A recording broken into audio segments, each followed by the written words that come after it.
أعوذ بالله من الشيطان الرجيم بسم الله الرحمن الرحيم الحمد لله رب العالمين وأفضل الصلاة وأتم التسليم على سيدنا ونبينا محمد بن عبد الله وعلى آله وأصحابه أجمعين اللهم رب اشرح لي صدري ويسر لي أمري واحلل عقدة من لساني يفقه قولي رب زدني علما رب يسر ولا تعسر وتمم بالخير اللهم فقهنا في الدين وتقبل منا يا رب العالمين أما بعد فقد قال الله جل جلاله في كتابه وما جعله الله إلا بشرى ولتطمئن به قلوبكم وما النصر إلا من عند الله إن الله عزيز حكيم قال الله عز وجل قل اللهم مالك الملك تؤتي الملك من تشاء وتنزع الملك ممن تشاء تعز من تشاء وتذل من تشاء بيدك الخير إنك على كل شيء قدير وبعد. Respected brothers and sisters, welcome to another one of our weekly lessons of Islamic studies brought to you from here in Darul Masjid, Shadwell, East London. After Salatul Isha, now it's the winter time. Our topic for discussion today is protesting for Palestine in this particular specific scenario, but generally protesting against injustices and wrongdoing and oppression and the likes, and standing by the side of the oppressed in solidarity with the oppressed, with the persecuted throughout the world and throughout time and places. This is the general topic, but specifically protesting for Palestine in today's context and the context that we are in right now, which is that we're in the 33rd day and we are after more than 10,000 innocent women, men and children being killed in Gaza from the airstrikes and so on. And the numbers are continuously climbing and they are now facing famine and so on. So our discussion today specifically is around Palestine and protesting for Palestine. And what are the rules regarding it and what are some of the guidances that we can offer, inshallah, for our community, for Muslims around the UK specifically. I will keep it within UK because we're speaking in the context of the UK that we are in.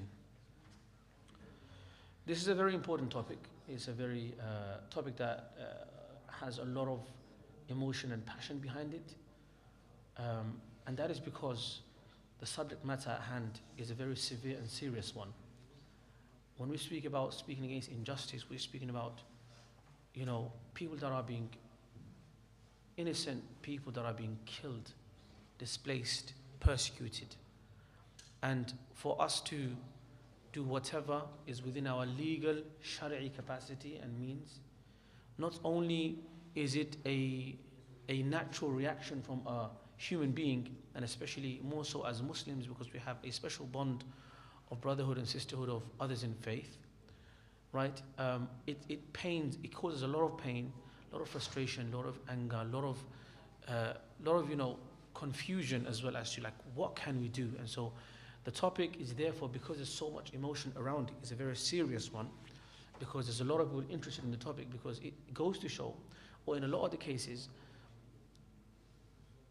when it comes to physical activity, for a lot of people, they see this as a physical taking a stand and a physical demonstration and expression of their opposition to oppression and wrongdoing, and a physical standing for and by the side of the oppressed. Now, before we go into the topic, I recited 2 ayat from the Quran, and that gives us an idea of our initial and first and foremost perspective as Muslims. We are people of faith. We are people of submission to Allah. We are people of tawheed. We are people of tawakkul ala Allah, reliance upon Allah only. إِيَّاكَ نَعْبُدُ وَإِيَّاكَ نَسْتَعِينُ. Only upon Allah do we rely. عَلَى اللَّهِ تَوَكَّلْنَا. Upon Allah we have relied. And Allah says in the Quran, وَمَا النَّصْرُ إِلَّا مِنْ عِنْدِ اللَّهِ. No aid, no support can come except for by and through Allah, from Allah. Nobody can harm without the permission of Allah, nor can anybody benefit without the permission and the consent of Allah. Allah is the owner and the king of the dominion, and He gives kingdom and authority and power to whom He wills. and He takes it away from whom He wills, and He honors whom He wills, and He takes away honor from whom He wills. وَتِلْكَ الْأَيَّامُ نُدَاوِلُهَا بَيْنَ النَّاسِ, and Allah changes this matter of authority and of power and of might from time to time between people and places and so on. So ultimately our tawakkul and our reliance and our belief is that everything that happens in our life is by the permission of Allah. From the 6 articles of our faith is وَبِالْقَدِرِ خَيْرِ وَشَرِّ. We believe that fate, good and bad, is all from Allah. Whatever happens in this universe is by the permission of Allah. So we believe that if Allah, and when Allah wants to help the people of Palestine for their freedom and for their right to self-determination and their for right to freedom and to live like normal human beings with normal civil rights, the rights to not being bullied, not being robbed, not being evicted forcefully from their homes, illegally occupied. These are basic rights of a human being that every human being would want. You know, who would want their home to be taken by another person that they've brought up their family and lived in for generations? Who would want their livelihoods to be stolen from them? Nobody would want that. Right? And so we believe that for their situation to change can only happen by the permission of Allah, and when Allah wants and how Allah wants. This is our ultimate belief. And we believe that everything is from Allah, whether it be bad, whether it be good, whether we see it to be bad or we see it to be good. Ultimately, all is from Allah. There is no doubt whatsoever about that, because let not anybody get confused that when we speak about the means, the asbab by which we try to be active for the oppressed and try to show our support for the oppressed, let's not be confused to say that we think that the means are the source. The means are the avenues which Allah, we believe, Allah has told us to seek the end result by. Seeking is our responsibility, to try and help, to try and show solidarity, to try and show support, to try and oppose to the best of our capacity. As for the end result, is in hands of Allah. Will Allah accept it? Is in the hands of Allah. When will it happen? How effective will it be? Will they be liberated? Will they become free because of my protesting or my activism? All up to who? Up to Allah. This is not my realm of authority. My realm of authority is to do that which is within my sharia and legal limitations and within my legal capacities. So that should be very clear. Because like I said to you, because there are a lot of emotions around the topic, and some, scholars and some maybe also non-scholars may oppose the idea of protesting and so on. And so the emotions are quite sort of strict and high on both sides. So I want to be clear of our approach. We are speaking in the house of Allah, we're speaking in the masjid of Allah, we're speaking after Salatul Isha. We are believers, we are Muslims. We are talking with Quran and the Sunnah as our guide, not whims and desires and political affiliations being our guide. Our guide is the Quran. إنما وليكم الله ورسوله والذين آمنوا الذين يقيمون الصلاة ويؤتون الزكاة هم راكعون ومن يتولى الله ورسوله والذين آمنوا فإن حزب الله هم الغالبون. That we are our wali and our God and our protector and our guarantor and our Lord is Allah Jalla Jalaluhu. Okay, and so we believe that everything is by permission of Allah and everything will happen by the permission of Allah. And the means that we take are means which have to be allowed for us in Sharia, in the Islamic guidance, Islamic law, as well as the law of the land that we live in. Both have to meet for us to be able to support it, to enact it, and to encourage it even, right? So I am not talking about protesting here for Palestine while thinking that it's haram. Otherwise you'd be wrong. If I thought it was wrong, if we believed that it was wrong, incorrect, bid'ah, whatever other term you want to put to it, then we would not be talking about it, as in supporting it. So that means that when we support it, and when we make reasonings for it, and when we encourage it, we do it with the belief that it is right, and it is the right thing to do, and is a legal means of, legal in the sense of Sharia, and legal in the sense of as well as the law of the land, legal means of standing in solidarity with the oppressed and making our voices heard against oppression and wrongdoing and what we are seeing and is internationally being claimed by international lawyers and experts as genocide. So yes, we believe in Allah, we have reliance upon Allah, Allah knows everything. Allah alone can bring nasr and aid and help and freedom and liberty and victory to the people of Palestine. But we are only trying to do that which we can. So what is that which we can? We've spoken about this again in khutbahs, but I will say it again now at the beginning of today's lesson. Now, I will give you a brief warning as well. Today's lesson, already, mashallah, we're 10 minutes in, but it will take a long time. But it's okay. Now, I've made my mind that inshallah it'll take a bit of time, but it's important that we understand this topic properly. Okay. So what is that which we can do? We've said that we believe in Allah and the victory is from Allah and hope is from Allah. We've made that clear. What we are doing right now isn't anything but doing that which we think to be within our legal and halal means to stand for that which is right. So what is within our means? First and foremost, like we've said before, it is complete ruju' ila Allah, tawbah and istighfar to Allah. Allah's assistance will not come to us unless we change ourselves. Inna Allah la yughayyiru ma biqawm hatta yughayyiru ma bi anfusihim wa idha arada Allah biqawmin su'an fala maradda lahu wa ma lahum min dunihi min wal. That Allah will not change the hal and the situation of a people until they change from within themselves. And this change has to be spiritual as well as change when it comes to taking by the asbab and the means that we have. So the first and foremost step towards Allah's assistance and freedom of Palestine and Allah's support is that we go back to Allah. How does it make sense that you want Allah's help but you're not going to Allah? You're going away from Allah. فَفِرُّوا إِلَى اللَّهِ. Run to Allah. Go to Allah. يَا أَيُّهَا الَّذِينَ آمَنُوا تُوبُوا إِلَى اللَّهِ تَوْبَةً نَصُوحًا عَسَى رَبُّكُمْ أَن يُكَفِّرَ عَنْكُمْ سَيِّئَاتِكُمْ. That Allah may perhaps forgive our sins if you do tawbah. So the first thing we can do as an ummah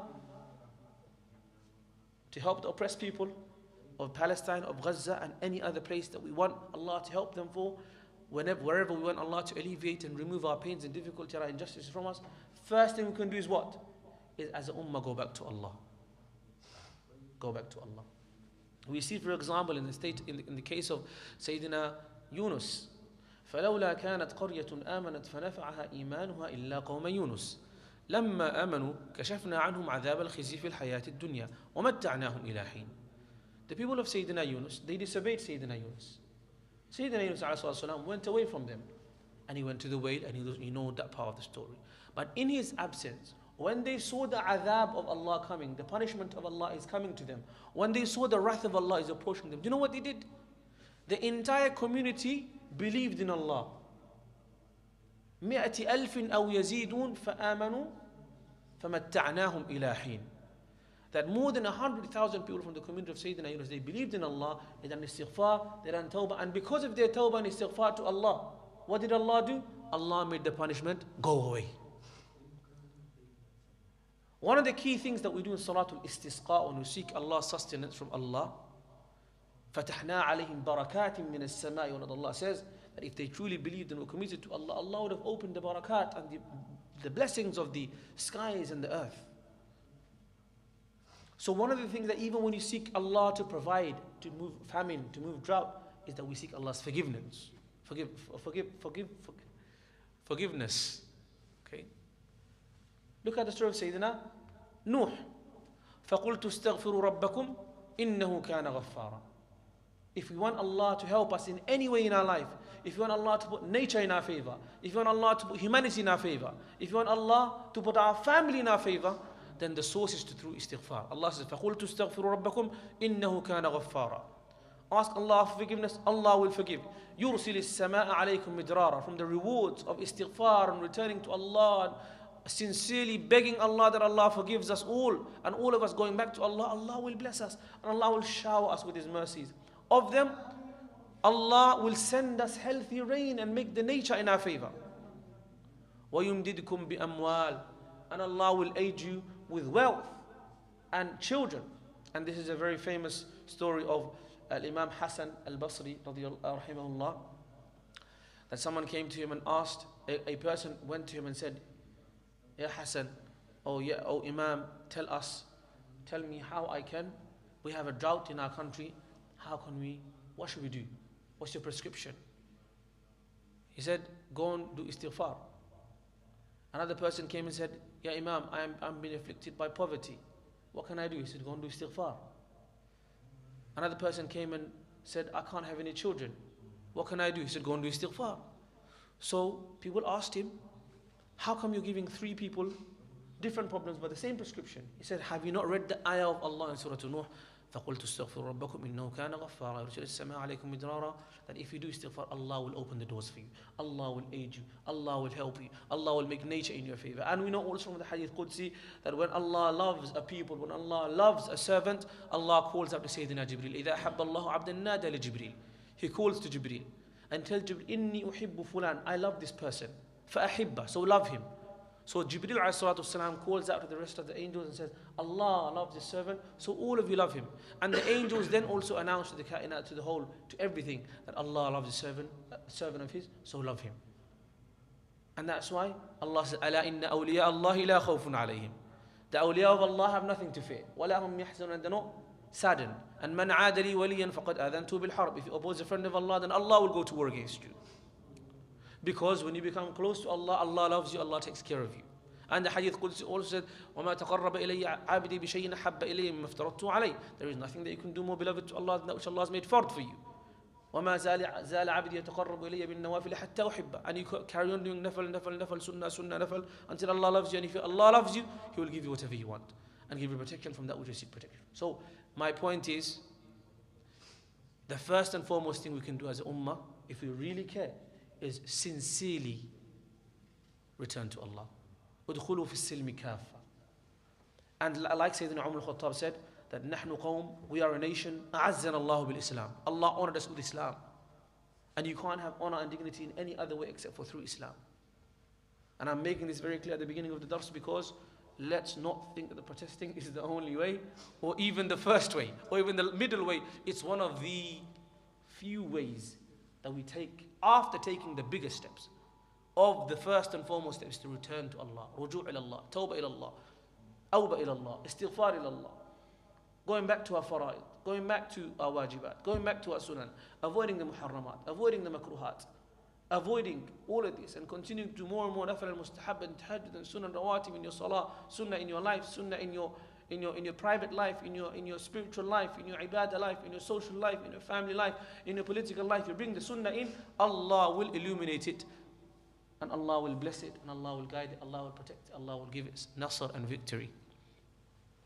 The next step for us to assist and to stand for justice is that we sincerely make dua for that after returning also. Don't be sinning against Allah day and night and then making dua to Allah. فَأَنَّا يُسْتَجَابُ لَهُ. Hadith says a person is making dua to Allah with their hands raised in the sky.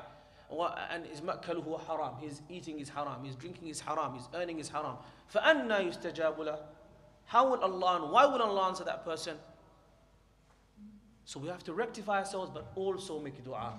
And this dua is sincere, this dua is private, this dua is severe, this dua is with your heart, this dua is with your bones, this dua is with your innermost desperation and determination and tawakkul upon Allah. Do you see? We have to make dua seriously. Not like Allah, Allah, Allah, and not just dua because publicly. Some people are saying, oh, why don't you do enough qunut? Why don't more masjids do qunut? Maybe they are, maybe they can't, maybe the imam doesn't know how to do qunut. Maybe, I don't know. But the point is, have you done it in your private life? How many of us have woken up in tahajjud and sincerely begged Allah to show our commitment? You can spend hours on Twitter and TikTok and this, that, which is maybe you are doing with the right intention and the right avenue is probably halal, it's fine. But what's more powerful, crying to Allah for 2-3 hours in tahajjud or making all of these other stuff? We have to know al-awlawiyat, fiqh al-awlawiyat, know that which comes first, second, third, understand that according to the Quranic guidance and the sunnah of the Prophet Muhammad sallallahu alaihi wasallam. So yes, dua, okay, is the second thing we've mentioned. And that dua includes your private and your qunut and everything. Number 3, that which we can do is sacrifice from that which we have for their sake. Sacrifice from my wealth. Sacrifice from my time for them. Sacrifice from my comfort and my laziness from them. Sacrifice from my complacence for them. Yes, sacrifice from my time and from my wealth and from that which I can afford to give for them for the sake of Allah. Donate and so on and etc. This is also a part of being there for them. Are we together, guys? Are we all there? Yeah. You might be thinking this guy's supposed to be talking about protesting, but he's boring us with all this other irrelevant information. But yeah, Habaib, trust me, you have to go for the correct order, because that is the correct order. And secondly, also so that someone might say, hey, this Imam thinks Allah is going to help, protesting is going to help. This Imam thinks that protesting is going to help. This Imam is saying, this Imam is saying going to Downing Street is going to save the Ummah. No, you have to know. That's a negative assumption, to think that this Imam, he's so stupid to think that only protesting is going to save the world. Then that's a very negative assumption. Where's your husn al-dhan? Where's your positive thought? How are you thinking so negatively? This Imam is doing that because he wants to establish and promote bid'ah. A'udhu billahi ya akhi. Where's your husn al-dhan there? And where is your evidence to make such a suggestion? Have we promoted anything that is against the Quran and Sunnah that we believe is from the Quran and Sunnah? Is that what we promote? So make a negative assumption is wrong. It's a big sin. Defamation and so on. And speaking ill of someone, another fellow Muslim. Even more so if someone's supposed to be imam of a community, saying ill of this guy, maybe iffy this, iffy that. There is no iffy this, iffy that. I'm here, I hope. Come and ask me questions. You can find me in the masjid. Don't send me some random Instagram DMs. I don't even check them. My phone is separate. This phone only has my personal contacts and etc. If you have a real question, come to me in the masjid. You can find me, inshallah. All of these random secret emails and Instagram DMs, I don't see them. I'll speak to you personally, inshallah. Come to me, speak to me. Anyway, inshallah, let's not get diverted. Let's stick on to, fix our relation with Allah, enter into Islam completely, make sincere dua, sacrifice that which we have, our money and our dua and our luxuries and so on for the sake of Allah. Be patient, don't be rushing. The Prophet ﷺ told us, وَلَكِنَّكُمْ قَوْمٌ تَسْتَعْجِلُونَ. You are rushing too much. Allah says, يَا أَيُّهَا الَّذِينَ آمَنُوا اسْتَعِينُوا بِالصَّبْرِ وَالصَّلَاةِ. If you want Allah's assistance, if you want Allah's victory, if you want freedom for the people of Palestine and peace and stability around the entire world and around Ummah Islamiyya, then one of the key things we need to make effort and have sabr. Because استعينوا بالصبر. Seek Allah's assistance with patience. The patience is part of the process. Inna Allah ma'as sabir. Allah is with this patient ones. So don't rush. I've been making dua for 1 week. Allah's not answering me. Maybe Allah isn't. A'udhu billah. Don't make negative assumptions. Take time. The big results, the big tasks need more dua. The big achievements need big efforts. Do you see? You might make a small dua for a small issue in your life, it might get fixed like that. But for something international or geopolitics to be resolved, Allah, if He wants, He will take time. And if Allah wants, He can change it within a moment. This is all up to Allah. So we have to be patient. So these are the asbab by which, these are the avenues of seeking. Along with that, we've said, inshallah, we'll come to practicing as the last thing, and then we'll go to the details of it. We have to grow in education. We have to grow in iman. We have to grow in influence. We have to grow in financial ability, social ability, for us to be supporters and those who stand for justice. Do you see?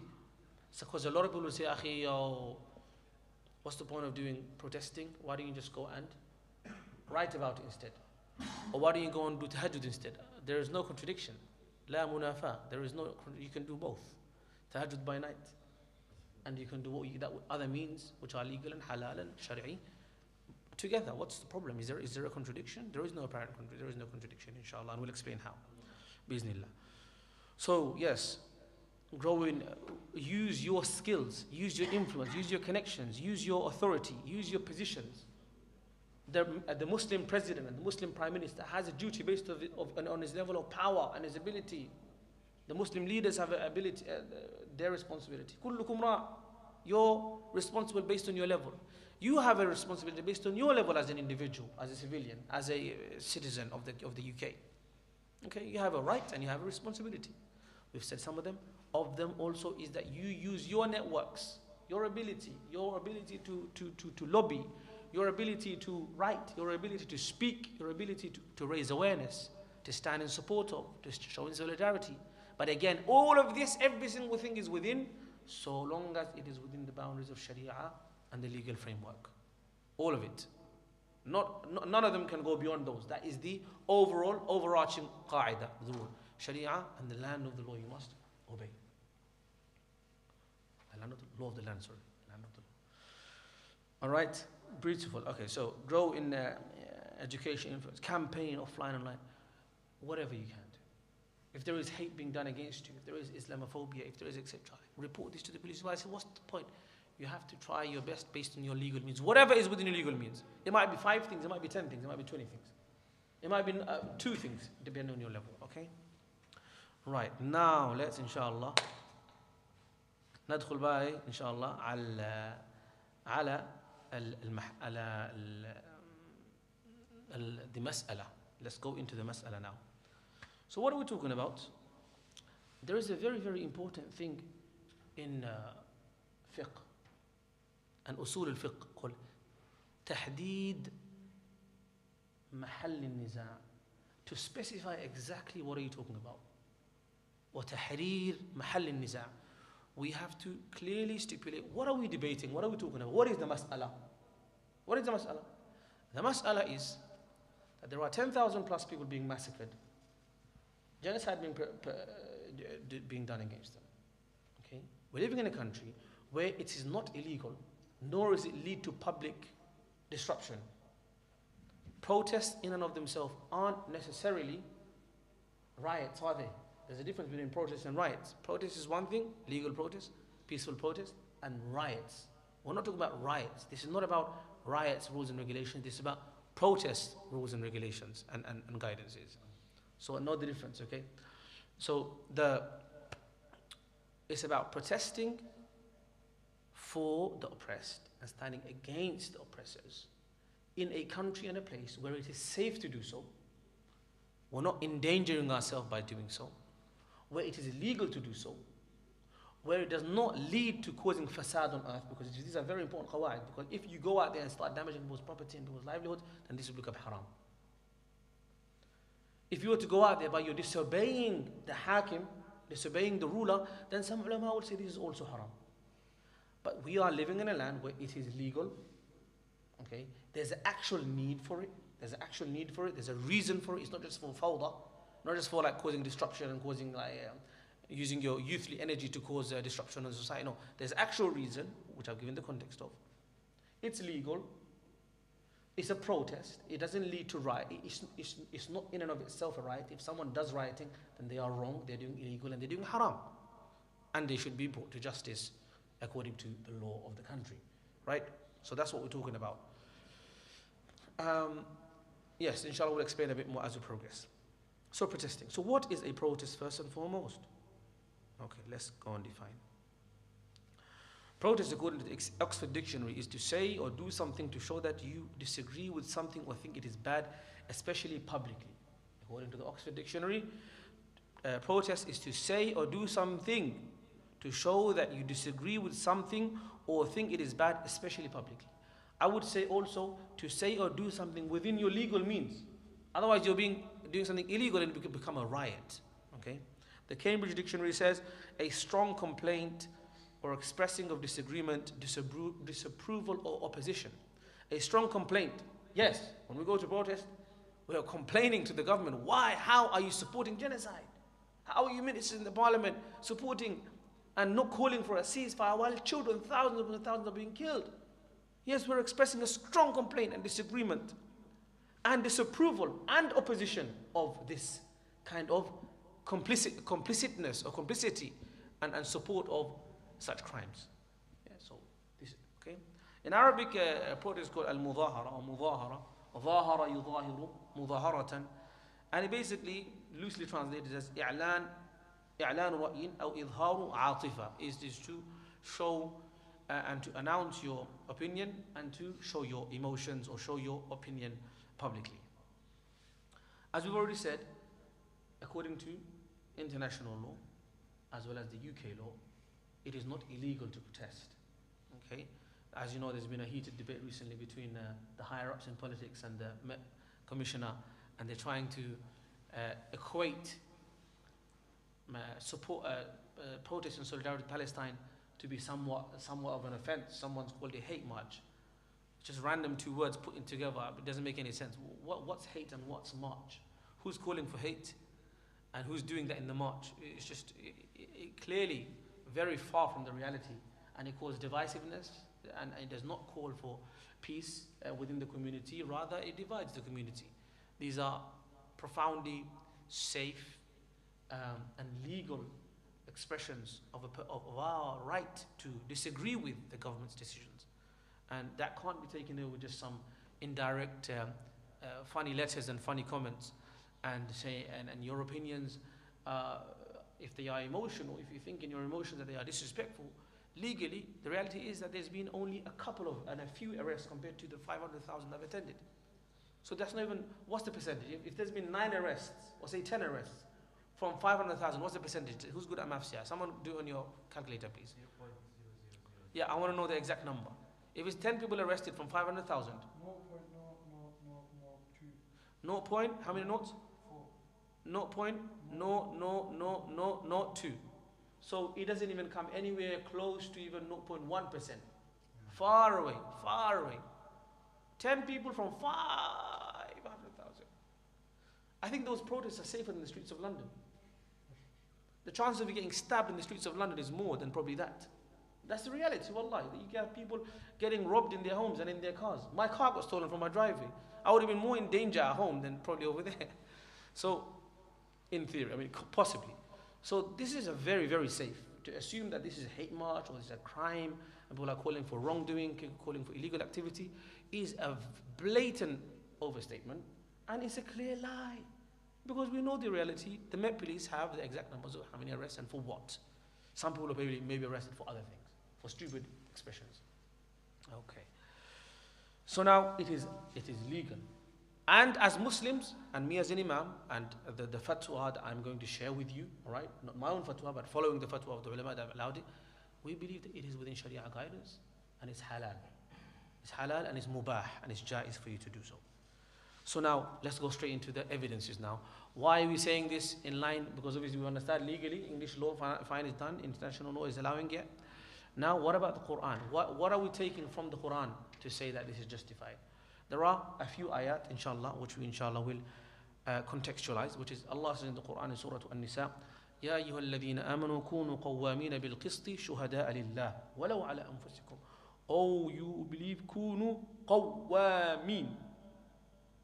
Be of those who remain standing, upright. Protest, demonstration, qawwam, qa'im, it's literally in the word qawwamin, which is that be of those who stand up for, be upright for justice and fairness.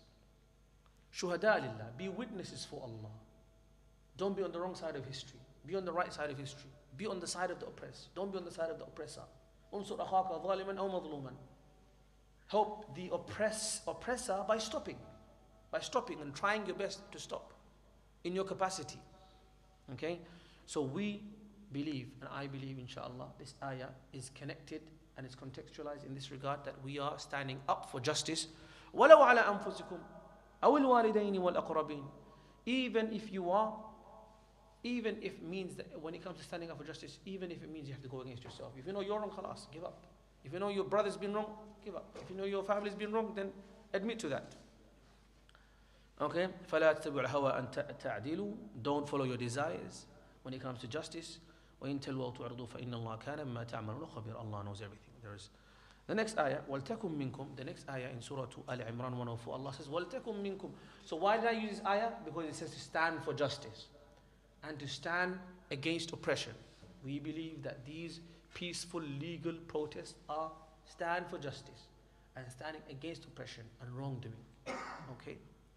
Understood? Next ayah. وَلْتَكُمْ مِنْكُمْ أُمَّةٌ يَدْعُونَ لِلْخَيْرِ وَيَأْمُرُونَ بِالْمَعْرُوفِ وَيَنْهَوْنَ عَنِ الْمُنْكَرِ وَيُؤْمِنُونَ وَيَنْهَوْنَ عَنِ الْمُنْكَرِ وَأُولَٰئِكَ هُمُ الْمُفْلِحُونَ. From the features of this ummah is that we have to command good and forbid evil. The context of this ayah and this discussion is that when we go and stand for protest peacefully, again legally, peacefully, all of that, we've said it many times, I'll say it inshallah more again, we are forbidding and trying to do that which is within our capacity to forbid evil. Is genocide evil? It's evil. Innocent civilians being killed is evil?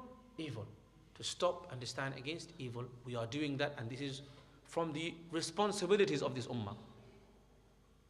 وَتَنْهَوْنَ عَنِ الْمُنْكَرِ وَتُؤْمِنُونَ بِاللَّهِ, while also believing in Allah.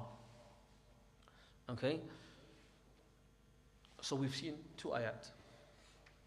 As for some examples we can find, this is not a complete analysis and istiqra of all of the ayat in the Quran. These are just some which are indicative and which support the mas'ala and support the discussion.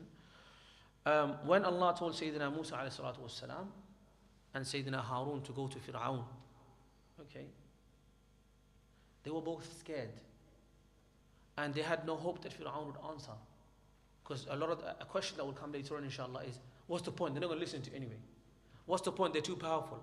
What's the point? They're too invested. What's the point? They're rolling it together. What's the point? Who's going to listen to you? If that was the case, then when Allah told Sayyidina Musa, go and give da'wah to Fir'aun, even though he's not going to listen, does that mean Sayyidina Musa wasted his effort? Does that make sense? فَأْتِيَاهُ, Allah says, فَأْتِيَاهُ, come both of you, go both of you, Musa and Harun, فَقُولَا إِنَّا رَسُولَا رَبِّكَ, go to him and tell him that we are messengers from your Lord. فَأَرْسِلْ مَعَنَا بَنِي إِسْرَائِيل, let all of Banu Israel, whoa, Banu Israel, all of them, let them go. What a huge demand. And there were just 2 of them. So they're making a huge demand. We're not even making a huge demand compared to that. We're saying ceasefire. Please stop killing civilians. Please give freedom to people that actually, the rightful owners of the land. So they're saying, let all of the Banu Israel go. They're making a huge demand. And Allah says to them, قَالَ لَا تَخَافَ, don't be scared. إِنَّنِي مَعَكُمَا أَسْمَعُ وَأَرَى, I'm with you, I can hear, and I أَسْمَعُ وَأَرَى, and I see. Allah is watching. So whenever we do anything for the sake of justice, we need to remember that Allah is watching. We're doing it for Allah. We're doing it for Allah.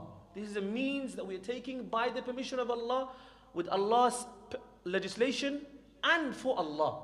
As in, we don't expect it to come from the sabab.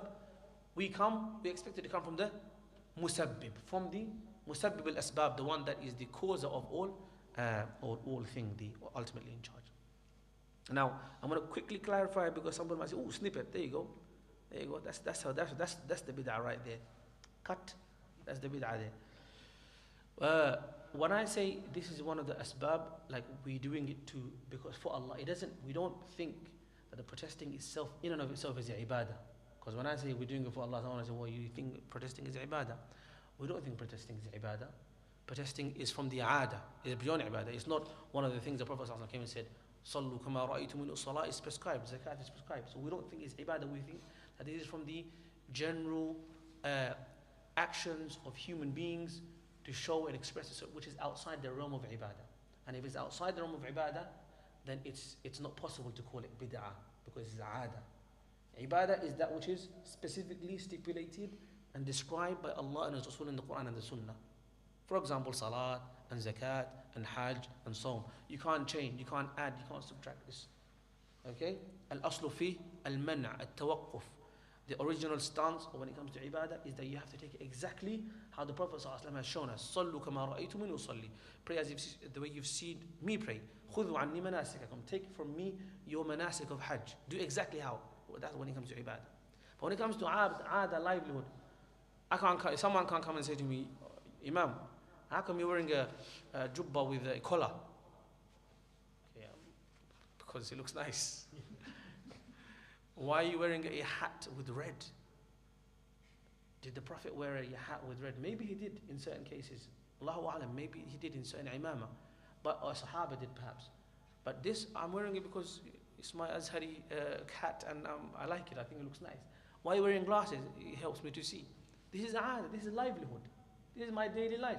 Why are you wearing a jacket? Why are you wearing blazer? Do you see these are questions that are outside the realm of ibadah? And so people are free. People are free to do these things, and it will only be disallowed and haram if there is clear evidence to say that it's disallowed. Inshallah, we'll come to that in a minute. So these are 3 examples I brought from the Quran, and not I brought, but it can be brought from the Quran, which is one of كُنُوا قَوَّامِينَ بِالْقِسْطِ شُهَدَاءَ لِلَّهِ.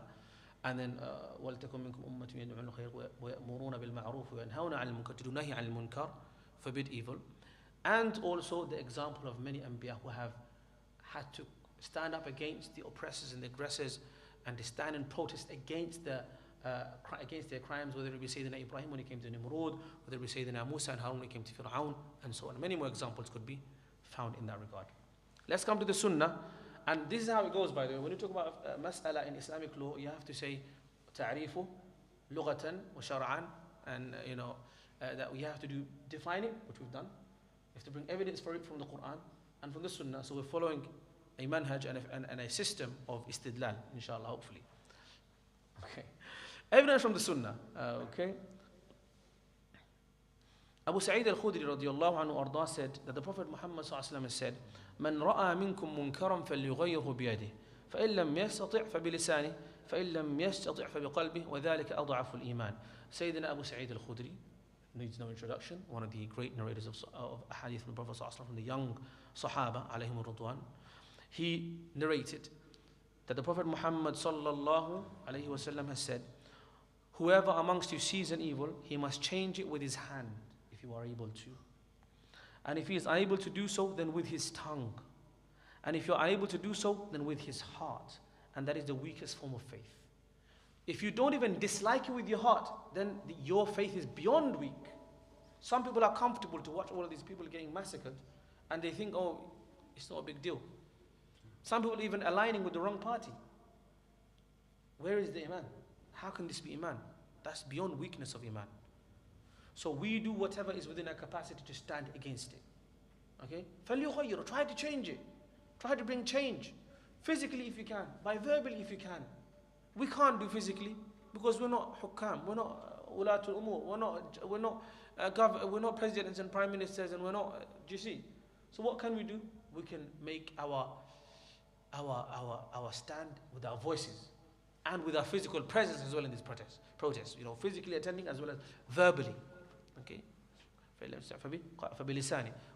So this we see is from the Sunnah, Sahih Muslim, Hadith of Abu Sa'id al-Khudri is saying that we should try our best to change evil with our voices, if that's all we can do, inshallah.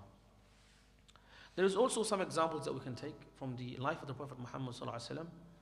From Prophet sallallahu alaihi wasallam, we know that when in the Meccan period, when the Muslims were very weak in number, not in iman, but weak in number, few in number, one of the things the Prophet sallallahu alaihi wasallam did to make Islam public was they marched and they walked from Darul Arqam to the Kaaba. They walked and they pronounced their faith. What was the result? They were beaten. They were stopped and they were persecuted. In this case, none of that is happening when you're standing up for justice. They were pronouncing their shahada, of course, and this was a great cause. We're not saying that this is anything, it's not the same, but the concept of physically expressing and showing that which is right and standing up for that which is right, this part of the discussion, standing up for that which is right, standing up for that which is right, standing against that which is wrong, which is shirk in the case of the march of Sayyidina Rasulullah from Darul Arqam to Al-Kaaba. Okay, but what is the wajhul istidlal? What am I taking the dalil? What is it showing me? And this is a big mistake a lot of tullab al-ilm they do. A lot of students of knowledge, or not students of knowledge, but a lot of students, okay, what they do is they get a dalil, but they don't know what the dalil is saying, or they don't know how to extrapolate the evidence from the dalil, which means that the dalil will be out of place. They'll bring a dalil, but it doesn't make sense in the context. And the reason why they do this is because they're not trained in usul al-fiqh. They're not trained in what a dalil is. What is a dalil? What is dalil and what is dilala? And what is wajh al-istidlal? And what is the tartib al-adilla? How do you organize dalils? This is all trained in usul al-fiqh. Alhamdulillah, bifadlillah, I'm not saying as pride, but as a matter of information and reassurance. One of my teachers for usul al-fiqh was Sheikh Usama Abdul Azim. If you don't know who that is, go and ask anyone in Egypt, any of the mashayikh of Egypt, who he was. He was one of the greatest scholars of his time, who passed away recently. Abid Zahid, profoundly pious. And Zahid, he was someone away from politics and all of this stuff. He wasn't interested in the political life.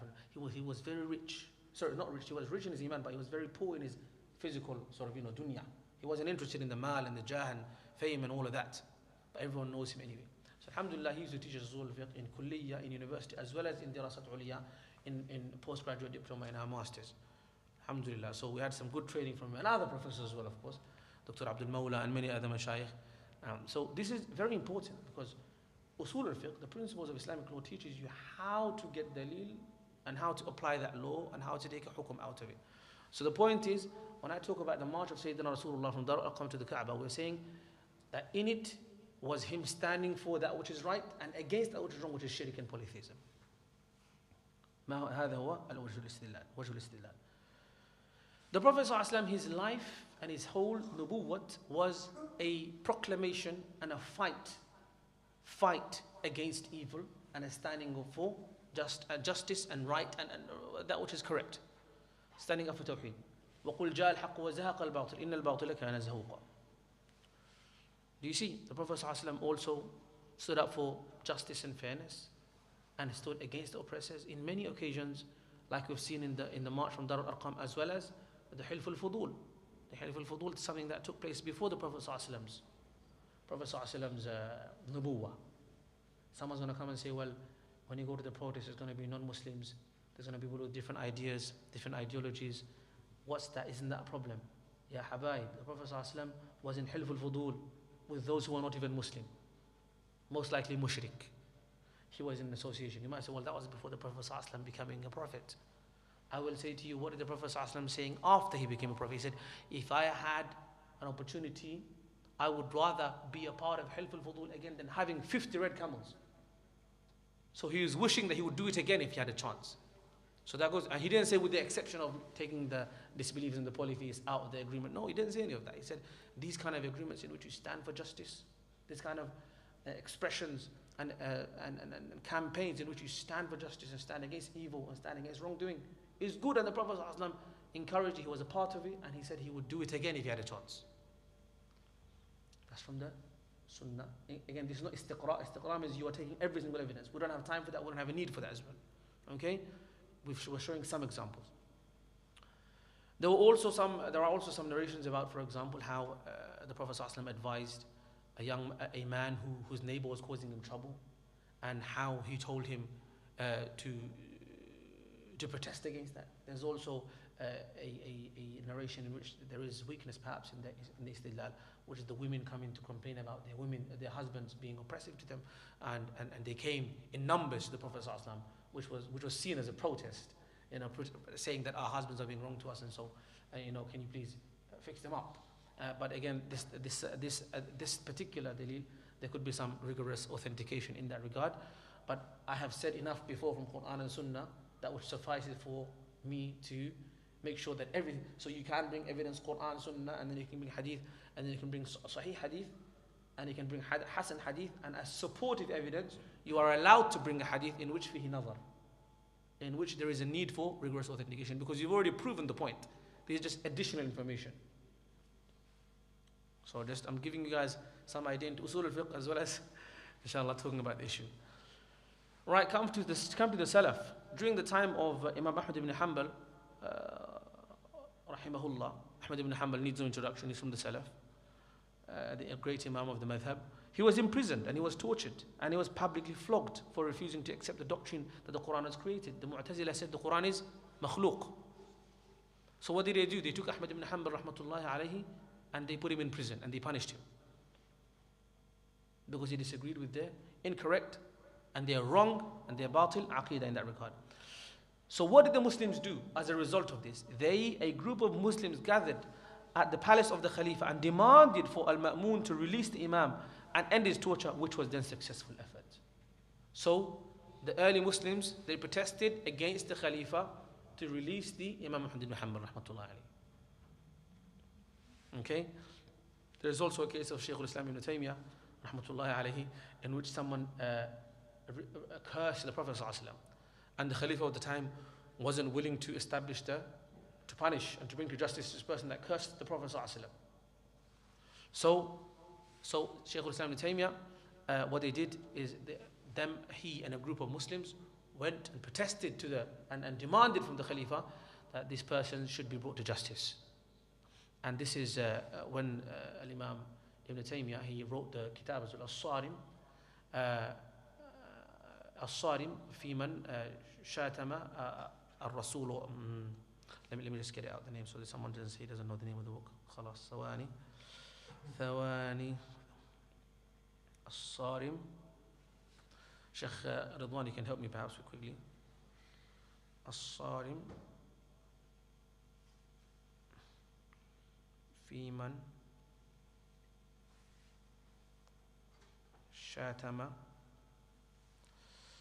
الصارم المسلول على شاتم الرسول. الصارم المسلول على من شاتم الرسول, because he insulted the Prophet sallallahu alaihi wasallam. Okay, so that's another instance from the Salaf. Quran, Sunnah, Salaf. Okay, right. Now let's come to something that's called Al-Qawa'id or Qawa'id Al-Fiqhiyya. Al-Qawa'id Al-Fiqhiyya. These are maxims within Islamic law, which, as in broad rules in Islamic law, which gather many laws inside it. Remember we said previously that when things come, when a matter is not from ibadat, when a matter is not from ibadat, it's not from ibadah, it's from aada, it's from a day-to-day life, it's from politics, it's from day-to-day life, from libas, from politics, from food, from drink, etc. This is different from ibadah. Aada and ibadah. Know these two words. Aada is that which is beyond ibadah. Ibadah is specific. There is a very famous qaida which says al-aslu fil ashya'i al-ibaha. Originally, all things are permissible until it is proven that it is wrong. Unless this is to do with ibadah and to do with food as well. Food as in how it's slaughtered and etc. We should verify that this food has been slaughtered in the correct way. We can't just say, okay, originally it's halal, so whether it's been killed or stunned or whatever, shot, it doesn't matter, just eat it. No, you have to verify that it's halal. That's why we look for halal certification, etc. Right? So, but originally, beyond ibadah and food and dhabah and all of that, originally all things like clothes, what you wear, how you dress, how you organize your house, right? How you decorate your house, how you do certain aspects of tijara, like, how you decorate your shop. These are things which are originally halal unless there is clear evidence to say it's wrong. So we're talking about the default. When it comes to aada, the default is jaiz, mubah, it's allowed. Unless there is evidence that comes and says wrong, so you stop it, it's haram or it's makruh. Whereas ibadah, al-asl, the default is you have to wait. You have to see how Allah wants you to worship Him. You can't just worship Allah anyhow you want. You have to wait, see how Allah is. You have to wait and see how Allah and the Rasul instructed us to worship Him.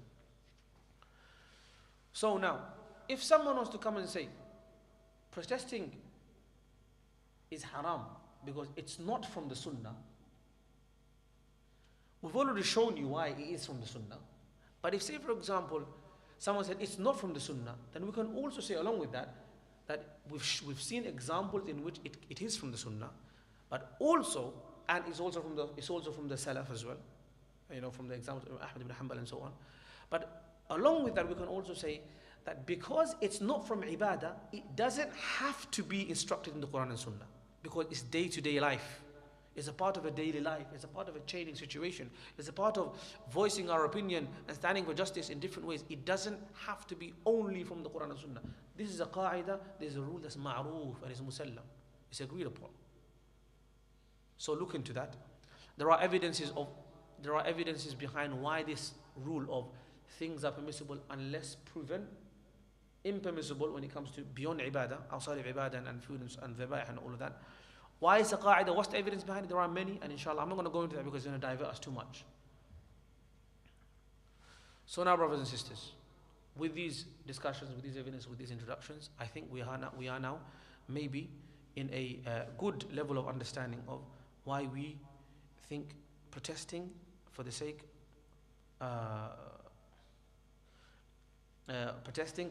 of justice and against the oppressions and oppressors is within the boundaries and guidance of Sharia. So now let's come to some common objections. Common objection, why you shouldn't protest, is because it's a bid'ah.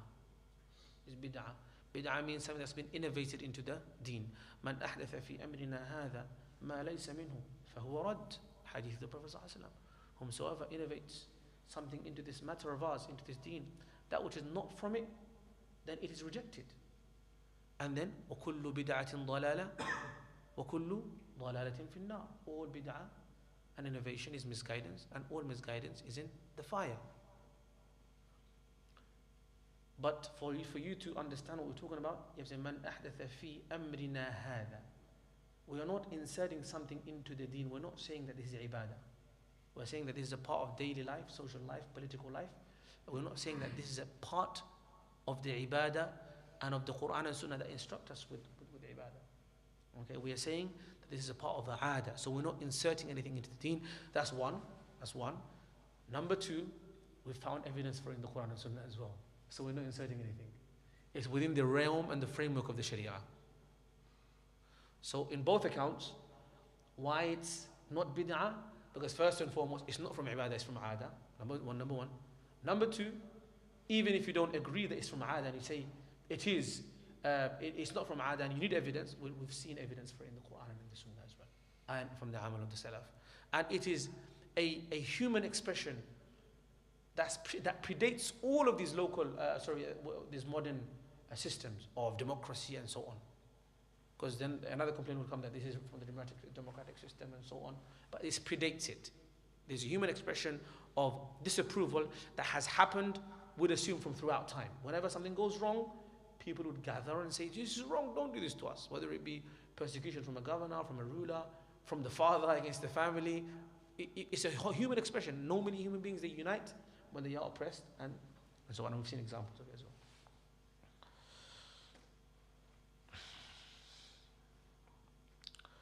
Someone will say, well, you said it's not from ibadah, but then again you're talking about getting reward.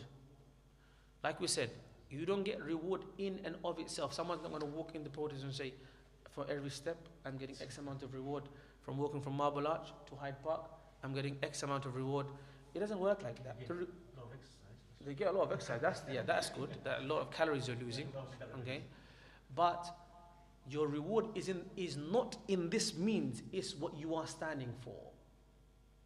You're standing against injustice, and you're standing in solidarity with the oppressed. That's the reward, not the steps from Marble Arch to Hyde Park. You're losing calories for that, which is also rewarding because you're supposed to look after your health. So that's another benefit. Okay, so it's a bit similar to, for example, someone who is making a video for da'wah. Someone's making a video for da'wah, and he's thinking, inshallah, through this video, I'm going to teach people how to pray salah, or I'm going to teach people how to stay away from haram. Okay, the making of the video in and of itself isn't the reward. The reward is in the fact that you are through that sending a message. Does that make sense? Otherwise, if you were to tell me, well, the making of the video itself is an ibadah, I would say, where in the Sunnah have you found the Prophet ﷺ making a video? On TikTok or on Instagram? Do you see what I'm trying to say to you, okay? The making of the video, the writing of the article, the writing of the tweet is in and of itself not a ibadah. Because otherwise we'd have to find it in the Sunnah, in the Quran and the Sunnah. We don't find it in the Quran and Sunnah. That means that in and of itself is not a ibadah. What is good and what is rewarding is the fact that you are standing up against injustice and for the oppressed. That which is in the Quran and in the Sunnah, and the examples are too many in the Quran and the Sunnah and for the generations.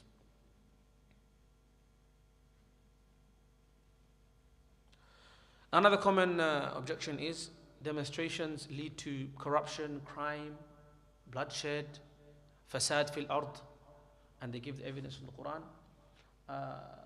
What's the ayah? وَالَّذِينَ يَسْعَوْنَ فِي الْأَرْضِ Aywa. There's a capital punishment. That, don't cause fasad on the earth. Okay?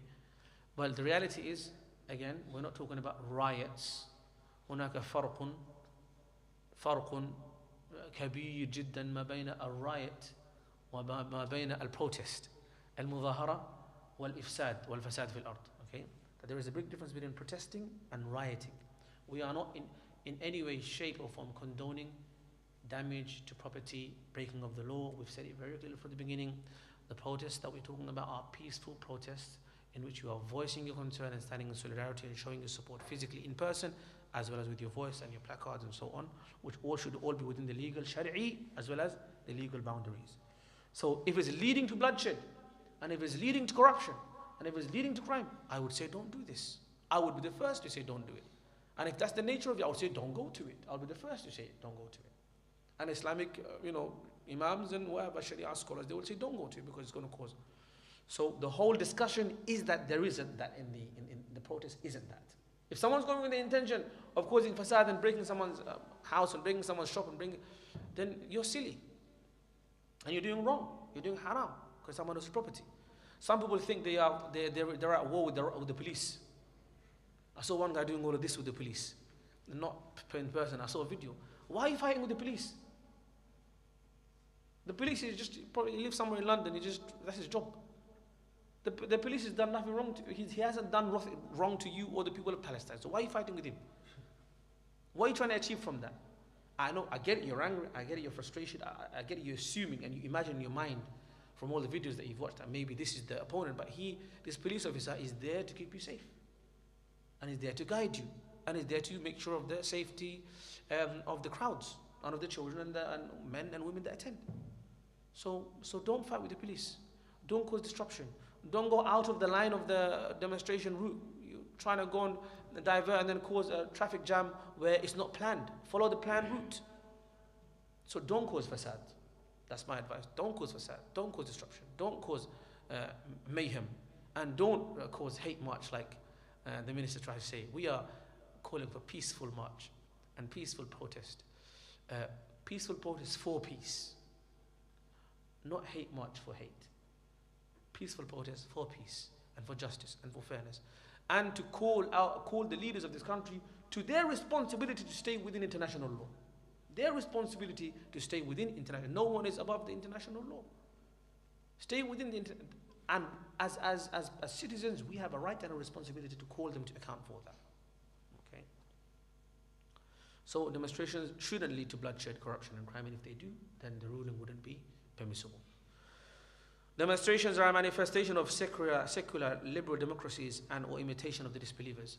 Are they imitations of the disbelievers when we've seen that Allah Azza wa Jal has commanded in the Quran to be on the side of the oppressed throughout, and we've seen examples that were given from the Quran and the Sunnah and the Sahaba and so on and the generations. So therefore, it predates all of it. Don't say it's from secular and liberal democracies and so on. It's not. They probably learned it from there. We know that. They probably learned it from there, but they probably learned it from mixing with the Muslims and the Arabs in Spain and so on. Allahu A'lam, maybe someone should do a historic search on that. Furthermore, even if it was imitating, I'm not saying it is, even if it was imitating the disbelievers, is imitating the disbelievers in everything wrong? That's another issue. Okay? There are so many things that people follow when it comes to imitating the disbelievers, which isn't wrong. For example, imitating the disbelievers when it comes to making a mobile phone. There are so many probably people trying to make a copy of iPhones. They'll be in trouble because of copyrights. But using a mobile phone, using airplanes, using trains, wearing X amount kind of clothing, not every single thing when it comes to imitation of the disbelievers, especially when it comes to aada, daily life, is necessarily a sin because it's not ibadah. We're not worshipping Allah like them. No one's saying that. Okay, so we're saying that protesting and standing up for justice, it predates all of these systems and ideologies. And furthermore, even if it was copying them, it's not. Even if it was, it's from aada and it's not from ibadah. And it's like wearing a jacket, which the Englishman might wear. It's like we're using a phone or driving a car and so on. Even this live stream system, perhaps, I don't know, maybe it came somewhere there was Allahu A'lam, maybe not, maybe not. Now we come to a big one. Demonstrations are impermissible due to free mixing, music and dancing. If you're going to a demonstration to do dancing, you're crazy. People are dying over there and you're trying to stand up for them. You're dancing, you're crazy. Don't do that. So nobody should go to demonstration to be dancing as a Muslim. So you're not going there for that. If someone else is doing their own thing, dancing, then this is not your sin.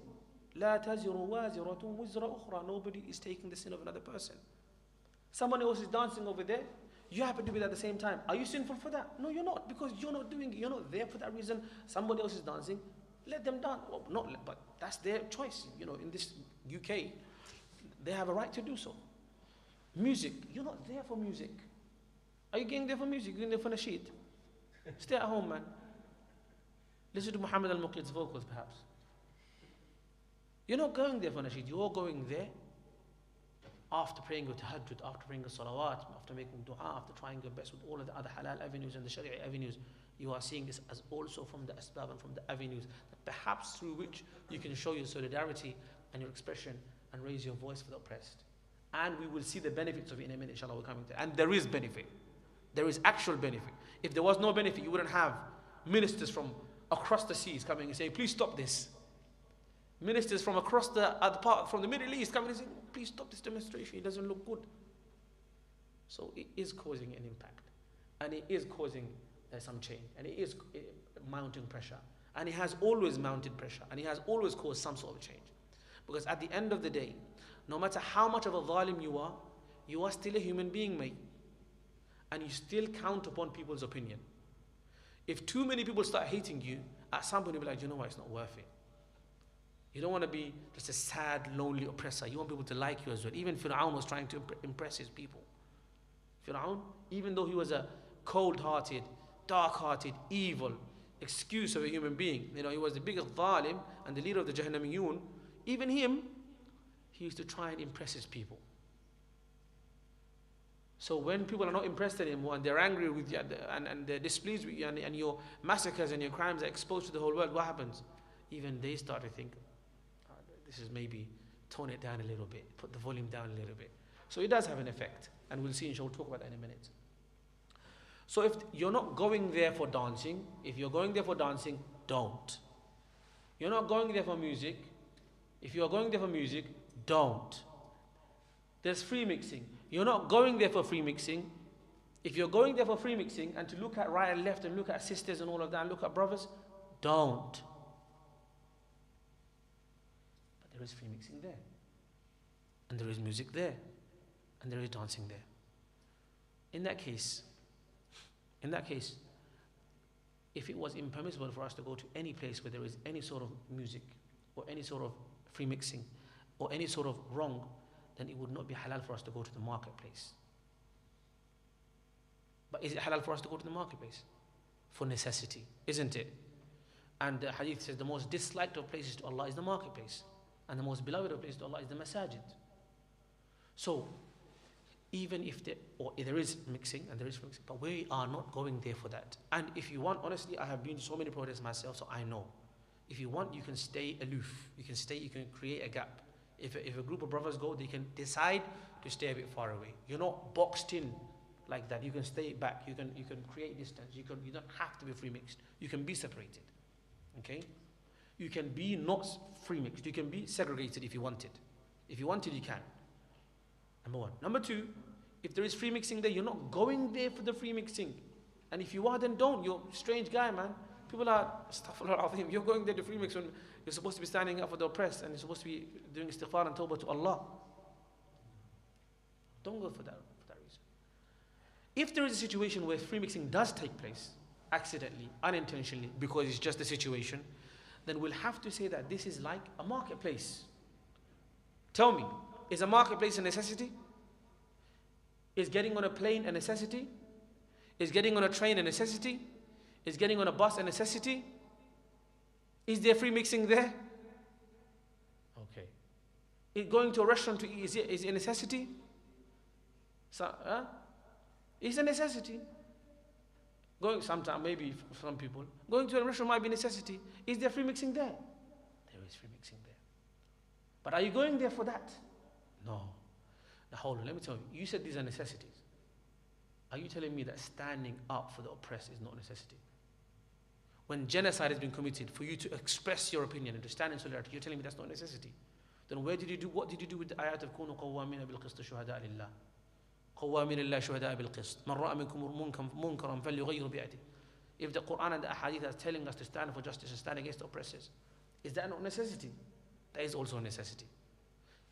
So there is a necessity. But even then, I am telling you, despite the necessity, it is avoidable free mixing.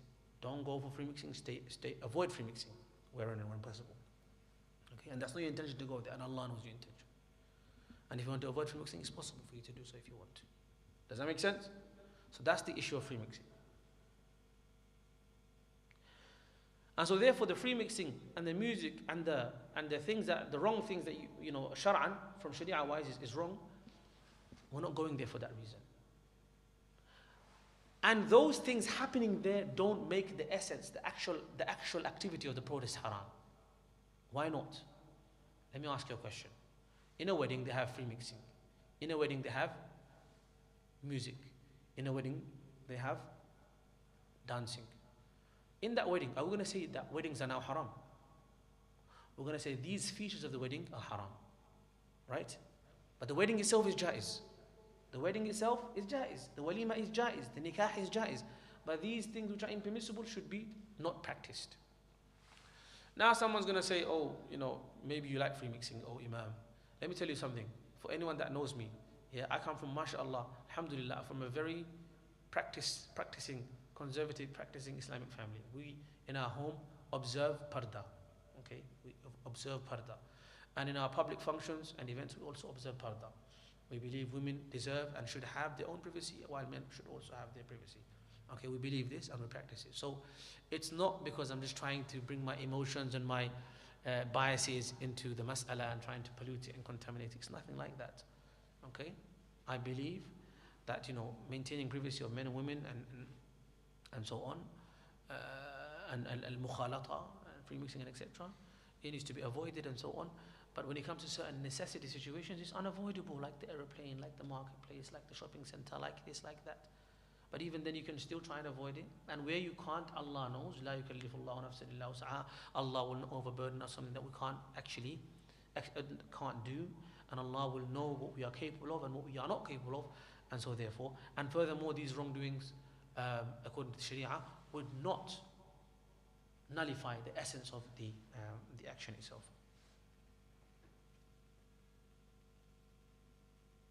And we've also seen in the seerah that there are many cases in which Sahaba, in the time of the Prophet ﷺ, there was mixing happening because of necessity. In the time of the Prophet ﷺ, there was mixing happening because of necessity. Like where? Like in the marketplace. Like in the streets. Are you imagining that in Medina there was 2 different lanes for men and women? Are you imagining in Medina there was 2 different markets for men and for women? There was mixing happening in the time of the Prophet ﷺ because it was unavoidable, because it was haja. Furthermore, in certain battlefields, we've seen that Sahabiyat were helping, bringing water, healing the wounded, taking them back to Medina. There's many records like that of Sahabiyat who are participating in battlefields. We're not imagining that there's going to be a parda and a curtain in the middle of a battlefield. This is, you know, there's a certain amount of mixing which is unavoidable, and for necessity is understandable, and Allah knows this, and it's also historically proven in the Sunnah and in the Seerah. Okay. So this is another. So we've spoken about mixing into some detail, but the point is, in summary, mixing. Not all mixing and not all free mixing is the same. Okay. If someone is optionally, choosingly doing free mixing at home and in events, this is something else. We're talking about there are different levels. You know, sometimes mixing happens because of haja, but even then it's avoidable, and where it's avoidable, you should try to avoid. And when it's not avoidable, Allah, inshallah, is Arhamur Rahimin. Demonstrations have no benefit or outcome. Again, this is not a qaida. This is not a rule by which something is deemed to be halal or haram. Outcome is in the hands of Allah, like we've said at the beginning. If it was based on outcome, then you'd say the Anbiya and the Prophets who gave da'wah for hundreds of years but never had any followers, or had only one follower, their nubuwwat and their risala was not valid because they never had any outcome. Would that be correct? A'udhu billah. Would that be correct? No. You'd also say that, for example, Sayyidina Musa and Harun, their efforts had no outcome because he didn't believe and he was destroyed eventually. No. Our job is to do that which we can within our means, legal means and shari'i means, and the rest of it is in the hands of Allah. The outcome is in the hands of Allah. We do لا يكلف الله نفسا إلا ما آتاها. Allah only holds us accountable for that which we can do. The outcome is in the hand of Allah, and we have to try and do whatever is within our Sharia and legal means to stand for the oppressed.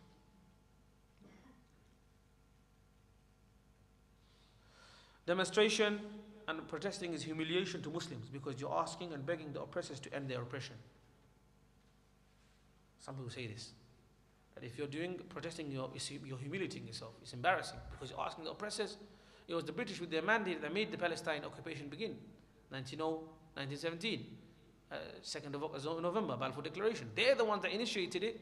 They're the ones that gave Palestine away. How come you're asking them to now free Palestine? Or how come you're demanding it from them? Well, it's a bit, if you were to say this is wrong, then what about Sayyidina Musa and Harun? They went to Fir'aun who enslaved Banu Israel, and arsil ma'ana Bani Israel. Give us Banu Israel back. If you think this is wrong, then you would say that's also wrong. But that's not wrong because Allah advised him and told him and instructed him to do that, because that's what Allah told him to do at that time, and that was in his capacity. He can't force it. Allah will do the rest. So we are not humiliating ourselves. We are making our voices heard and standing up for justice, standing on the right side of history, and doing that which is within the Shari'i and legal boundaries. Another objection is Palestine is going to be freed anyway when Mahdi comes and Sayyidina Isa comes. So what's the point of demonstrating and protesting? Okay, this is not how Islam works. In Islam, we don't say it's going to happen anyway, so I don't have to do anything. We are told to do our part. Prophet ﷺ said, even if you were to see Qiyamah is coming and you were about to plant a seed, you should still do that. Okay? Prophet ﷺ said, Prophet Sallallahu Alaihi Wasallam, someone last time commented that this guy doesn't even say how to say Sallallahu Alaihi Wasallam correctly. Sorry. Sometimes in speed I missed the Sallallahu Alaihi Wasallam. Sorry. It's not justifiable. The Prophet Sallallahu Alaihi Wasallam, his sins were forgiven, past and present and future. Did he stop asking for istighfar? He used to ask istighfar 100 times a day. Okay? He used to stand in tahajjud because he does what he's supposed to do as a prophet, as a believer, as an abid of Allah, despite the fact that Allah has taken care of it already. So Allah will free Palestine, yes, but we have to do our part as well, and we are obliged and we're required to do that within our means to do so. There's another objection that comes in. For example, some scholars have said it's haram. Some scholars have said it's haram. Look, at the end of the day, scholars have their fatwas and have their opinions, and they have every right to have those opinions and their fatwas. If they're a qualified and senior scholar, we respect them. Ala ra'sina min fawq, we respect them with ultimate respect. But their fatwa isn't hadith, nor is it Quran, and their fatwa isn't ma'soom. Like Imam Malik rahmatullahi alayhi said, that every single person you can take from them or you can leave from them, except for Sahib Hadha al-Qabr, except for the one that resides in this grave, i.e. Sayyidina Rasulullah sallallahu alaihi wasallam, in Medina at that time. So every fatwa can be changing from time to time, from place to place. Every fatwa can be taken from and can also be an alternative fatwa can be sought where there is a need for it. Does that make sense? Because just like there is fatwas and muftis and shaykhs saying it's not allowed, there are also significant reliable scholars that are saying it is allowed, and it is jaiz, and it's needed, and it helps. And we'll talk about what are the benefits inshallah in a minute, inshallah. I know it's a long discussion, but I did give that introduction that it would take a bit of time. So we respect all scholars. We respect the scholars, the elders, the seniors, the ulama of the Islam, of the Ummah of the Prophet Muhammad sallallahu alaihi wasallam. But with respect, you are allowed to disagree. With respect, you are allowed to disagree. And not you disagree, i.e. you take the fatwa and you are allowed to follow another alim who's also senior, another big shaykh. Okay, because our ultimate hujjah is kitab Allah wa sunnat rasulih. That our ultimate hujjah and our evidence is the Quran and the Sunnah and the Sahaba and the Salaf al-Salihin. That is our evidence. As for mashayikh of time to place and time to time, they will take fatwas. They can be taken, of course, and if you believe that is to be the correct fatwa, you should follow it.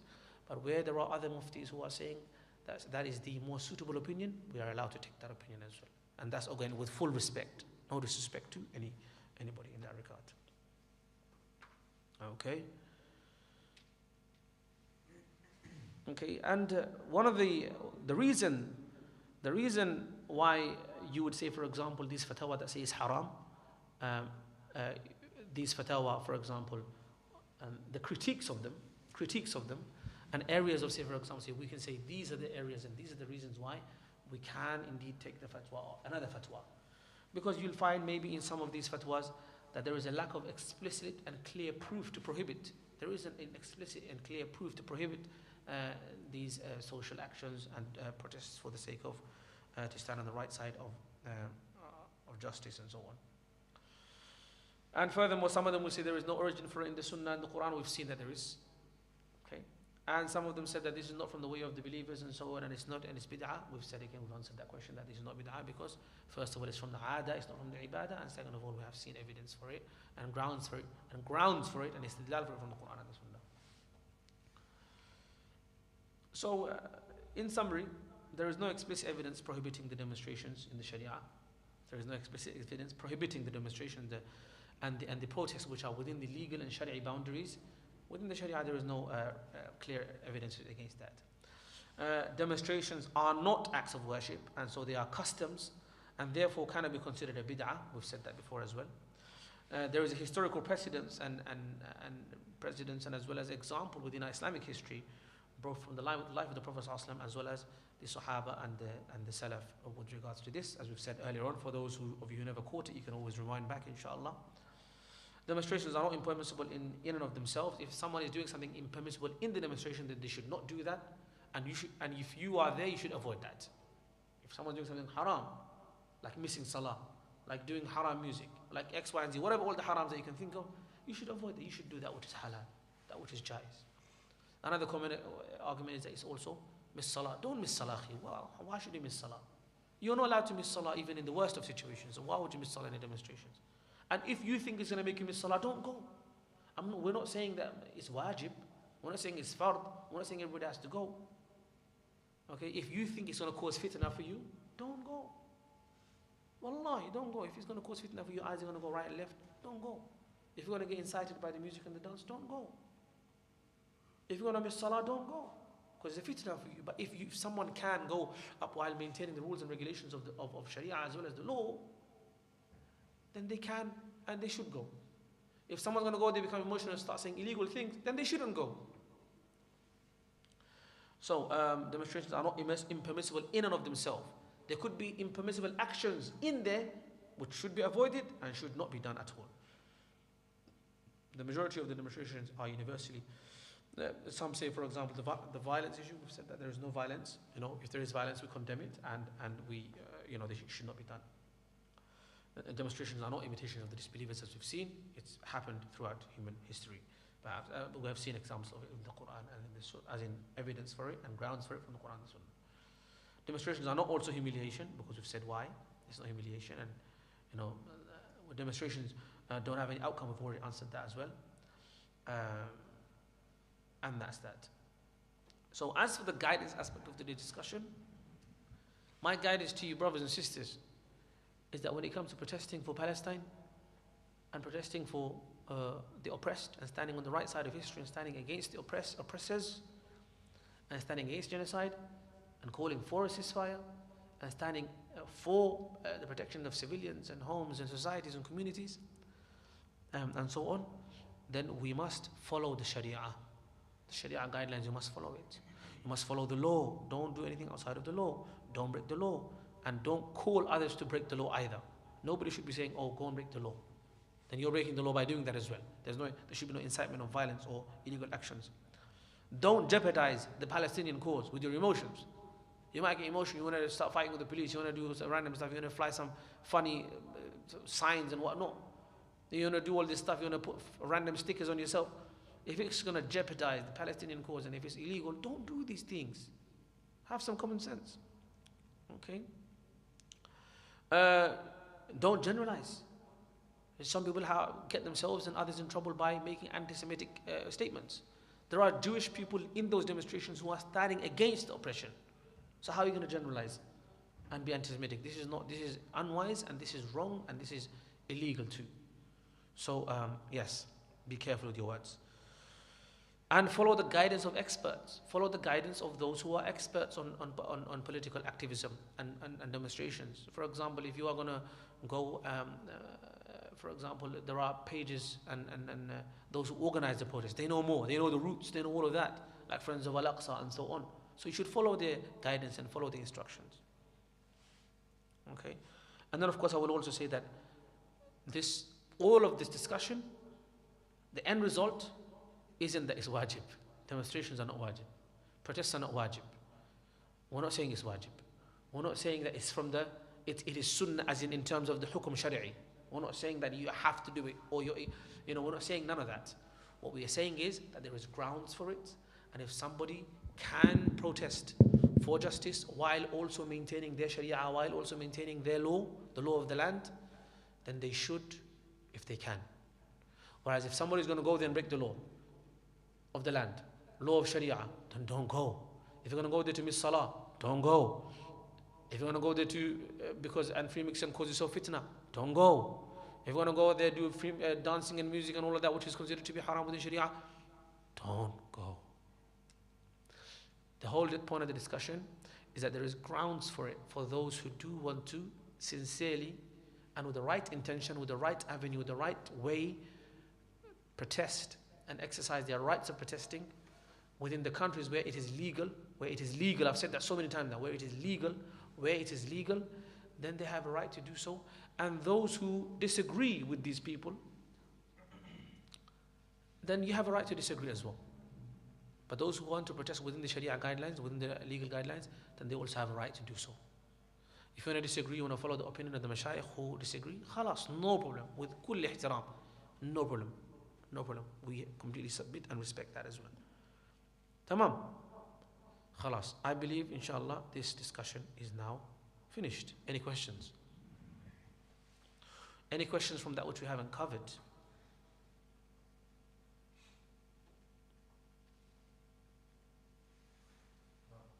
Someone is asking on the YouTube, what is the benefit of protesting in the street? We've already answered that above. The aim of these protests are to put pressure on the government to intervene and to call for this. May Allah liberate all of our brothers and sisters facing oppression. Ameen. Very good. Yes, that's correct. Khalas? Any other questions? So, generally speaking, as a layman, let's say there are two sheikhs Yep. between two opposite fatwa. Yeah. Is there any criteria for a layman to decide which ones? Okay, so the question is, if as a layman you see that there is two fatwas which are opposing each other, which one should you follow? I believe, or the criterion is that you should follow the shaykh or the fatwa that you trust most. Maybe you might trust him because he's your teacher, he's your imam, he's accessible to you, he was able to explain it to you better, he was able to show more evidence for it. You should follow the one that is closer to your heart, not to your desires, to your heart, and it seems the most correct. And also because you should follow I would say generally follow your shaykh, follow your teacher, whoever you are, doesn't matter. As long as they're within the Ahl Sunnah wal Jama'ah, following the Quran and Sunnah, the correct adilla of the Quran, Sunnah, Ijma', Qiyas, and so on, and the al-adilla al-muttafaq alayha, and within the madhab there are adilla mukhtalaf fiha. This is fine, inshallah. So I don't mean this to come across as hateful. No problem. To be fair, it's not my concern or my words or anything. But we've covered free mixing. Yeah. But there's also a group of people and also a group of speakers coming out on YouTube, etc. They're saying free mixing is one element, but there's also other groups of people that you're also mixing with, like the quiz that's done with Palestine, that kind of thing. Is there anything wrong with that from an Islamic perspective? So look, if you take again, when we go to voice our concern, our intention isn't to go and stand next to anybody. Okay, that's not our intention. That's not our purpose, and we're not going there for that. If somebody else come with the same cause, and wants to join you, or not join you, but wants to join the protest, you can't stop them. Legally, you can't stop them. This is their civil right as a civilian to do so. You can't stop it. So it's beyond your capacity, first and foremost. Furthermore, I'm not saying it's the same, but we can take light from the example of the Prophet ﷺ, who was a part of the Hilf al-Fudur, the agreement of justice, even though they were disbelievers. And he said he would do it again for the sake of peace and for the sake of justice. Okay? Yes, sir. Obviously, as part of us protesting for Palestine and standing up for the oppressed in Palestine, one of the actions we can do is obviously boycott certain products. Yep. There's been certain individuals and certain people who are saying that boycotting is haram. Just like the way you said, obviously protesting is not necessarily haram. There are examples of it in the Sunnah from the Quran. Is there also examples? So boycotting is a different discussion, and whoever said it's haram is silly. Or let me be fair and let me be polite. They may not be silly, but this opinion is, I believe, is weak. And there is precedence, and there is reasoning, and there is grounds for boycotting within Islam. Okay? Would you give the hadith of the Prophet said that unsur akhaka zaliman aw mazluman, help your brother whether they are oppressed or they are oppressing. How do you stop the oppressor? By stopping his hand, by stopping him by the hand. You can't stop him by the hand. They got the F-13s, F-16s and F-35. So what can you do? That what you can do is that you don't pay them. Don't give money that support their crimes. Don't buy from businesses that support their crimes, publicly and privately and with funding. So there is evidence for it, and there is a broader discussion for it. But again, we should not help the oppressor in its oppression in any way, shape or form. Rather, our help of the oppressor is by defunding the oppressor and by stopping him by his hand and stopping him in whatever capacity that we can, by our tongue, by our heart, by our actions, by our heart, and so on. Yes. So a generic question. So when you look at fatwa or masala, Yep. you have to come up with a number of evidences.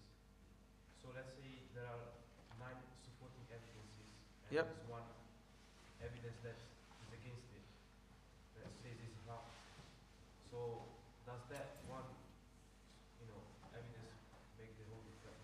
No, so basically the way, first of all, we need to understand what is evidence. There's a difference between evidence and fatwa. A fatwa is not the evidence itself. The fatwa is standing on evidence, which is the Quran and the Sunnah and the Ijma' and the Qiyas and the other forms of adillah. Okay? If you have strong dalils saying something is like this, but then you have other dalils which are weaker, saying the opposite thing, then the stronger dalil will take precedence. The stronger evidence will take the precedence. So if saying, for example, saying protesting is jaiz, as long as you've maintained the rules and regulations of Sharia, as well as maintain the rules and regulations of law, and that's what we've said today. In summary, we've said that protesting is jaiz, is mubah, is jaiz, as long as you are following the law of the land as well as the law of Sharia, laws of Sharia. Then the evidence that we've brought. But if somebody else comes and says, well, it's not jaiz because of another evidence, but that evidence is not to the same level of strength on the Quran, on the Sunnah and so on, then that would be ignored. Does that make sense? But again, when there is, at the end of the day, this mas'ala and this issue of protesting is a mas'ala mujtahad fiha. And there is a difference of opinion on it, and it's a valid difference of opinion, and I respect it. Even if I say it's not valid difference of opinion, I still respect it. I respect the difference of opinion, I respect the mashayikh, but we believe that the opinion that says that it is mubah and it is jaiz, is allowed and is optional for you to do if you so can, while maintaining Sharia guidelines as well as legal guidelines, then this is fine, and this is good. And I would personally, on a personal level, say if you're a person that can maintain these protocols, then you should. Okay, so that's what we're saying, inshallah. Okay, lastly, before we end off, we've seen the effects of the protests. So the effects of the protests, what do? I've sent a list, let me pull out that list. Okay, Bismillah ar-Rahman ar-Rahim. Yes, here we go. I've written this on a tweet as well before, but this is the first time we're talking about it in detail. The benefits of the protest is that, first of all, you're enacting what Allah told for you to do, to stand for justice. You're following the sunnah of the Prophet Muhammad sallallahu alaihi wasallam, who stood for justice. It gives a huge moral support to the oppressed. The oppressed people, they say again and again that when we see people are demonstrating and protesting for us, it gives us a lot of moral support. It raises awareness globally. When thousands of people are walking on the streets and calling for a ceasefire and calling for peace and calling for for people to have freedom of their country and to not be oppressed, then it raises awareness, doesn't it? Of course it raises awareness. It raises awareness more than any other things. You may be tweeting, but this is also a huge way of raising awareness. Yes. Furthermore, another benefit of attending protests and so on is that it increases your confidence to speak up for justice. Because sometimes if you're just queued up in your house and you're just reading the articles and opinions of some of these ministers, they would have you believe that it's illegal for you to even say the word Palestine. They would have you believe that. They would like for you to believe that. And the propaganda machine tries to scare you to speak for Palestine. They try to say, saying Palestine is somehow wrong or illegal. No, it's not. And going to these protests show you that there are hundreds of thousands of people who believe the same, and it's fine. It gives you confidence more to speak for justice. Do you get it? It shows you physically that it is fine, and it gives you strength and confidence to speak for justice. It also disrupts the plan of the oppressor to scare people. وَجَعَلَ أَهْلَهَا شِيَعًا يَسْتَضْعِفُ طَائِفَةً مِنْهُمْ. Fir'aun is to try and weaken the people and to make them into small divided groups. But when you come together around the world to stand for the oppressed, then what does it do? It disrupts the plan of the oppressor to scare people into speaking against their aggressions. It disrupts their plan. And they invest a lot of money, millions and billions of pounds into this. And so this is undoing some of their work. It also demonstrates to the politicians and to the leadership and to the governments that people will not be silenced while they're doing wrong, while they're being complicit in genocide, while they're doing wrong and supporting violence and supporting crimes. People will not be silenced. They will stand against it, and people will bring them to accountability. And that is their right and their responsibility as citizens of the country. And this is one of the many things that we can do to support the oppressed. Okay, other things we've said before. So there are so many benefits, and we've seen that minister that came onto the broadcast, onto the show, and said, "Please stop this protest because it's causing them a lot of inconvenience," which means that it works, and it shows that people are in solidarity around the world with Palestinians who are oppressed. Yes. Anything else, brothers and sisters? Otherwise, we'll end it, inshallah.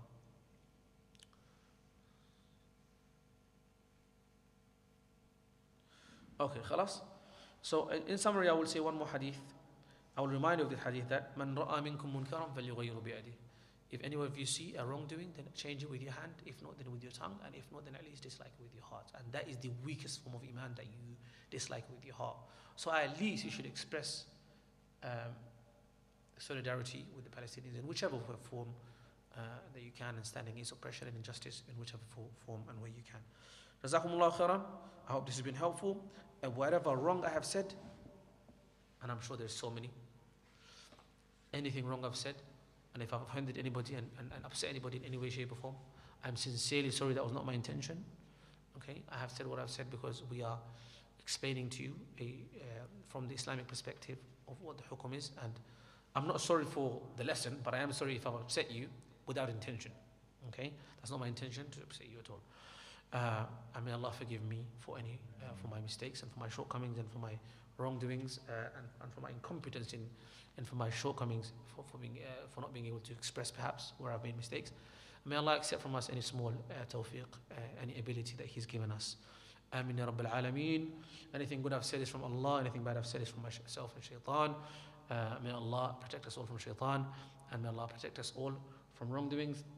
May Allah alleviate the pain and the difficulty of the people of Palestine.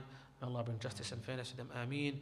May Allah stop the hands of the oppressors and grant for the people of Palestine freedom and protection and nasr. May Allah give them shifa for those who are injured among them, and may Allah accept their mayyiteen.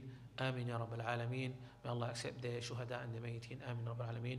May Allah protect them, and may Allah grant freedom and protection to Masjid al-Aqsa and Palestine and to Muslims around the world.